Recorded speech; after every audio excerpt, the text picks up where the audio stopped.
Concept of business, व्यवसाय की अवधारणा। व्यवसाय की अवधारणा से आशय किसी भी वस्तु, कार्य अथवा व्यक्ति के संबंध में वह विचार, धारणा अथवा आकृति है जो उक्त वस्तु, कार्य अथवा व्यक्ति की विशेषताओं के कारण किसी व्यक्ति के मन एवं मस्तिष्क में छा जाती है। अवधारणा एक निराकार विचार है जिसे विशिष्ट उदाहरणों या दृष्टांतों से सामान्यीकृत किया गया है। अर्थात basically concept of business is the personalisation of any work or any activities. There is two types of the concept of the business. Old concept of business, व्यवसाय की प्राचीन अवधारणा। प्राचीन अवधारणा के अनुसार व्यवसाय शब्द का उपयोग केवल उन क्रियाओं के लिए किया जाता था जो धन कमाने के लिए की जाती थी। इस अवधारणा के अनुसार व्यवसाय का एकमात्र उद्देश्य एन केन प्रकारेण अधिकतम लाभ कमाकर धन, संपत्ति एवं आर्थिक सत्ता का केंद्रीकरण करना था, चाहे इसके लिए सामाजिक न्याय की बलि क्यों न देनी पड़े। प्रत्येक आर्थिक क्रिया का लक्ष्य धन कमाना ही था। उस समय व्यवसाय के क्षेत्र में मुनाफाखोरी का बोलबाला था। यानी मेन व्यवसाय का जो कंसेप्ट था ओल्ड समय में, वो सिर्फ ये था कि हर एक्टिविटीज़ का जो उद्देश्य है वो सिर्फ लाभ कमाना है। आपको किसी भी प्रकार से सिर्फ लाभ अर्जित करके अपने धन और संपत्ति में वृद्धि करना है और ज़्यादा से ज़्यादा जो इकोनॉमिक सेंट्रलाइजेशन है उसको क्रिएट करना है।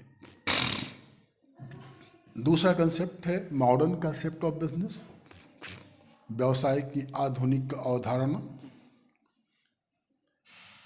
व्यवसाय की आधुनिक अवधारणा के अनुसार व्यवसाय एक सामाजिक व आर्थिक क्रिया है। It is not only economic activities, it is a social and economic activities, जिसका उद्देश्य सेवा के द्वारा लाभ कमाना है। Earn the profit through service, not only the earn the profit. आधुनिक व्यवसाय पहले ग्राहकों की सेवा करता है, means first provide the service to the customers, then by the service earn the profit. तत्पश्चात ग्राहक की सेवा के माध्यम से उचित लाभ कमाता है। हियर इज द वर्ड उचित लाभ, fair profits, not in unfair profits. So इस प्रकार ग्राहक सेवा को प्रथम तथा उचित लाभ को द्वितीय स्थान प्राप्त है। व्यवसायी मुनाफा कमाता है, मुनाफाखोरी नहीं करता है। Means a reasonable profit will be earn by the through providing the services to the customers with satisfaction of customers. So this is the concept of the business. Now the definition of business, there is different types of the definitions of business.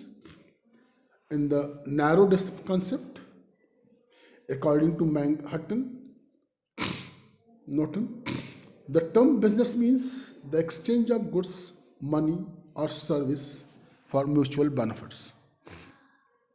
McNaughton के अनुसार व्यवसाय शब्द से आशय पारस्परिक हित के लिए वस्तुओं, द्रव्य अथवा सेवाओं के विनिमय से है। अगर देखा जाए तो इस परिभाषा में आधुनिक पारस्परिक हित तथा विनिमय व्यवसाय का आधार है। Means to the interest of the each other.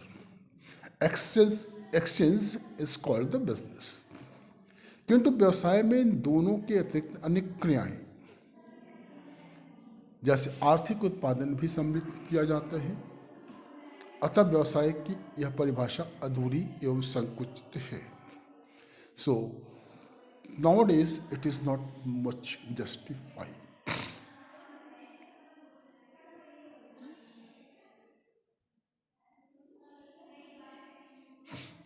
No, next definition एक और है अकॉर्डिंग टू कीथ एवं Gubellini. A business is nothing more than a person or group of persons properly organized to produce or distribute goods or services। अर्थात Keith एवं गोबेलिनी के अनुसार व्यवसाय केवल ऐसे व्यक्ति अथवा व्यक्तियों के समूह के अतिरिक्त कुछ भी नहीं है जो वस्तुओं तथा सेवाओं के उत्पादन अथवा वितरण के लिए नियमित रूप से संगठित किए जाते हैं। अगर देखा जाए इस पर यह परिभाषा तो ठीक देखने में तो ठीक प्रतीत होती है, किंतु this definition also based on the old concepts, पुरानी प्राचीन उद्देश्यों पर आधारित है। आजकल व्यवसाय केवल वस्तुओं तथा सेवाओं के उत्पादन अथवा वितरण के लिए नहीं किया जाता है, अपितु सामाजिक उत्तरदायित्वों को निभाने के लिए भी उसे कई कार्य करने पड़ते हैं। अतः यह परिभाषा भी संकुचित एवं अधूरी है। Now this is a narrow concept. Now the second phase is the in broad sense, विस्तृत अर्थ वाली परिभाषाएं। इसमें सबसे पहले है अकॉर्डिंग टू H.C. Hooper,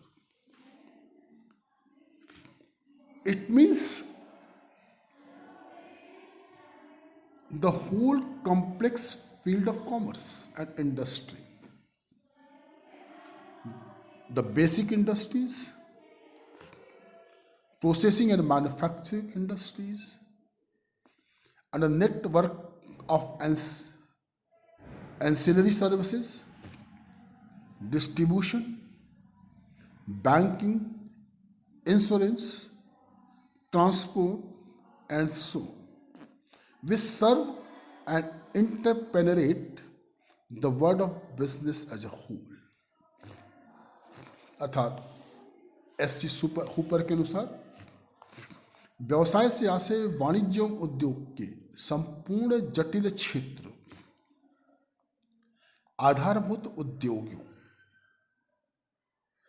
प्राविधिक एवं निर्माणी उद्योगों तथा सहायक सेवाओं के बृहत जाल, वितरण, बैंकिंग, बीमा, यातायात आदि से है, जो संपूर्ण व्यावसायिक जगत की सहायता करते हैं तथा उसमें अंतर्व्याप्त हैं।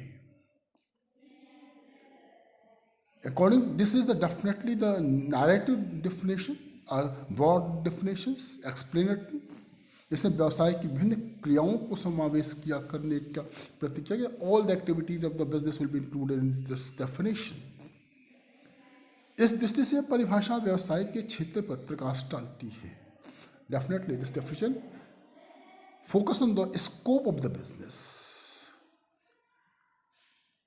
but according to modern concept this is a not complete definition। आधुनिक दृष्टि से यह पूर्ण परिभाषा नहीं होती है, नहीं मानी जा सकती। दूसरा नेक्स्ट तीसरा कंसेप्ट हमारा मॉडर्न डेफिनेशंस, आधुनिक परिभाषाएं। इसमें पहला है बेयर्ड ओ वेलर के अनुसार business as an institution organized and operated to provide goods and services to society under the incentive of private gain। Baird O Wheeler के अनुसार व्यवसाय एक ऐसी संस्था है जो कि किसी लाभ की प्रेरणा के अंतर्गत समाज को वस्तुओं और सेवाओं को उपलब्ध कराने के दृष्टिकोण से संगठित एवं परिचालित की जाती है। अगर इस परिभाषा की हम अगर विवेचना करें तो ऊपर से देखने में परिभाषा आधुनिक दृष्टिकोण से परिपूर्ण एवं व्यापक प्रतीत होती है, किंतु इसमें भी कुछ कमियां विद्यमान हैं। इसमें कहा गया है कि व्यवसाय निजी लाभ की प्रेरणा से किया जाता है, जबकि आजकल सरकार भी व्यवसाय करती है और लाभ कमाती है, जिस सामाजिक हितों की वृद्धि में व्यय किया जाता है। इस प्रकार निजी लाभ की प्रेरणा वाक्यांश ने व्यवसाय के क्षेत्र को सीमित किया है। तो अगर देखा जाए तो आज के युग में सभी एक्टिविटीज शामिल की जाती हैं। इन तीनों प्रकार की परिभाषाओं के आधार पर अगर हम एक उपयुक्त परिभाषा की तरफ बढ़ें तो हम कह सकते हैं कि व्यवसाय की अवधारणा के अंतर्गत वे संपूर्ण मानवीय आर्थिक क्रियाएं आती हैं जो वस्तु एवं सेवाओं के उत्पादन तथा वितरण के लिए की जाती हैं तथा जिनका उद्देश्य अपनी सेवाओं द्वारा समाज की आवश्यकताओं की पूर्ति करके लाभ कमाना होता है। व्यवसाय की इन क्रियाओं के परिणाम स्वरूप सामाजिक स्तर में, जीवन स्तर में भी वृद्धि होती है। So, unconcluded definitions. In business concept include all human economic activities which are performed for the production and distribution of goods and services, and with the objective to fulfill the needs of society with services to the society and for the earn the money. These business activities increase the living standard of the society also. So this is the definition of the business. Let's conclude it. Next one we goes on the other factors, characteristics of business, etc.